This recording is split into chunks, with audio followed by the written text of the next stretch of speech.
Justice Rob here. I might look a little rough, but that's a hangover from justice. And here we go with our newest review. She will still believe in where we're from. Man's like flower. It's in every living thing. Hey everybody, it's Justice Rob. We recently went and seen Despicable Me 3. I have to say, overall, it was a great movie. We had a lot of fun. Like usual, Prime Alley picked us up in the front seats again. So we got a nice view of it. Although, I mean, the theater was pretty empty. We could have sat anywhere. But, you know, let's get back to the movie here. So overall, it was a great movie, enjoyable. If any drawbacks, I would say it was an animated kids movie. So if you're not into that particular genre, you might not be into it. But I would say, you know, it's worth a watch for anybody. But overall, I would say great. Okay, so let's first get into the animation. Okay, which is a big part of this movie. It is all animated. They did some great parts in it where they adapted different animation styles or visual styles on certain sections. So if you're watching something in an old TV from, like, let's say the 1980s, they had the scratches on the screen, made it look a little bit rougher. Then later on, there was another part with a giant robot, we'll say, and the way they textured it with the 3D animation was really good. So that was a great part about it. Next up, let's talk about the voice cast. Steve Carell comes back as... Now, as I was saying, Goodbye.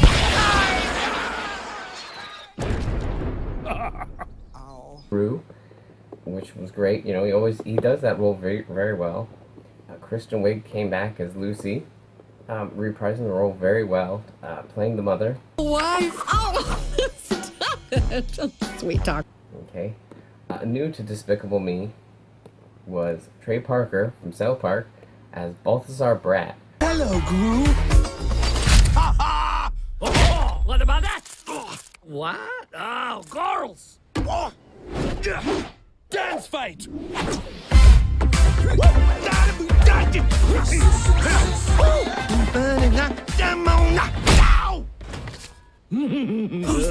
Which I was very happy with this. I mean, this shows additional range to what he's already done as a writer and actor.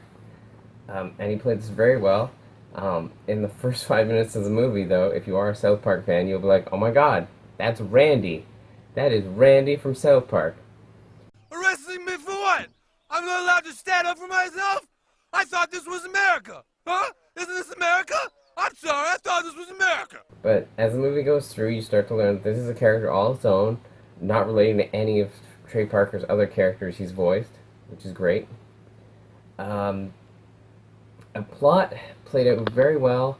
A few things in it that I would say might have been left a little bit open, but still very tight and kept the movie going. So now that we've talked over the main part of the movie, here's the part with the spoilers. And if you don't want to be spoiled, you can shut the video off now. Okay, so in this movie, we do have Gru, and from the previews we do meet his brother Drew. And we find out that Drew is not quite the villain that his father wanted him to be.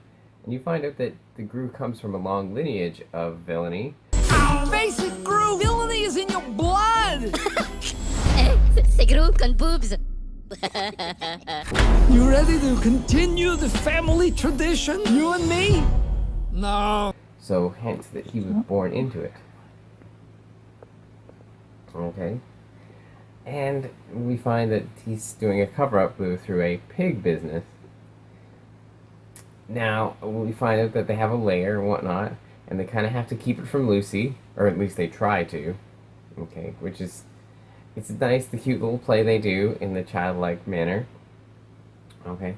Then we have the girls who go into town and they get into their own misadventures. Edith ends up being forced into a marriage proposal by Lucy, which then Lucy has to correct later on in the movie. And it would have been nice to see a bit more development with that throughout the movie. But for time-wise and what it actually adds to the movie, they cut it probably as best as they could. Then Agnes comes across this tavern that is called the Barfing Unicorn or something. You saw a for real life unicorn? What did it look like? Did you pet it? Did it smell like candy? Was it fluffy? It was so fluffy. I thought I was gonna die. And she meets the tavern owner, and he says, "Oh, if you go out to the crooked forest, you will find a unicorn as long as you are a fair maiden. And just put dreams of unicorns in Agnes's little head." So her and her other sister go out to the woods, and they dump out a pile of candy, and, they wait for this unicorn to show up. And when it does show up, it's kind of a unicorn. It's really a goat with one horn. But she puts this belief that it is a unicorn, and that leads into a great discussion between her and Gru, and the expectations of life when when you really want a unicorn, sometimes you just get a one-horned goat.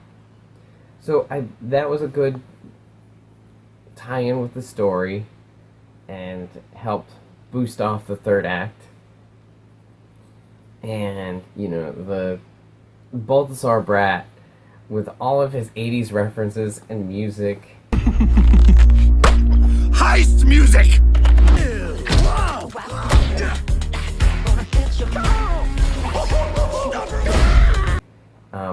I think really brought a good feel tone to the villain in this movie. It wasn't a dry villain. It wasn't like the villain from the first one, Vector, who kind of corny. And in the second one, I don't even remember who. And I might need to go back and watch it and get a refresher. Oh, no, now I remember. It was El Macho, that was voiced by Benjamin Bratt. And okay, so he was more memorable than Vector, because even just his character and his play in that movie was really good. But I have to say, Balthazar Brat is the pinnacle of the villains of the Despicable Me trilogy. And even the boss fight in the end was really good. And even they took the joke of the dance-off from Guardians of the Galaxy and pushed that at the end of this movie, which was really good.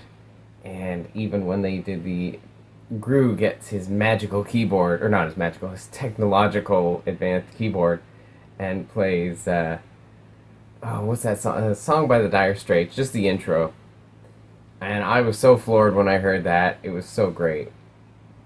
And I think with that music and that 80s nostalgia for the older crowd to get into that, being able to make those references, I don't know how many of the younger kids who like the Despicable Me movies will enjoy that. But they did choose like that pop culture icon and reference to go with. And as I said, Trey Parker pulled it off and nailed it really well. And even like the writing for that character was done really well. And then in the end of the movie, where they tied up that Gru goes back to the AVL, and Drew ends up taking off with the Minions, and taking his role as the villain, really was a good tie up to it. It kind of feels like it's a nice setup for a fourth movie, but if it's the tie up for the third and ending of the Despicable Me trilogy, I'm fine with that. That's great. Other things, let's see. Oh, the Minions in this movie. Okay, so throughout the movie, the Minions leave Gru because Gru's like, no, we're not getting back into villainy. And the Minions have had enough of it. So they're like, look, we're leaving you. We're upset. And you got to see the Minions just be angry and walk off. No opinion! And even when someone's coming to look for Gru, the Minions, sort of like sass this guy and like spit on his letter. So they carry that up, and then they get involved with a show like X Factor and end up going to prison, but then proving their ingenuity, they find their way out of prison, which is so neat. And they end up coming to help save the day as well.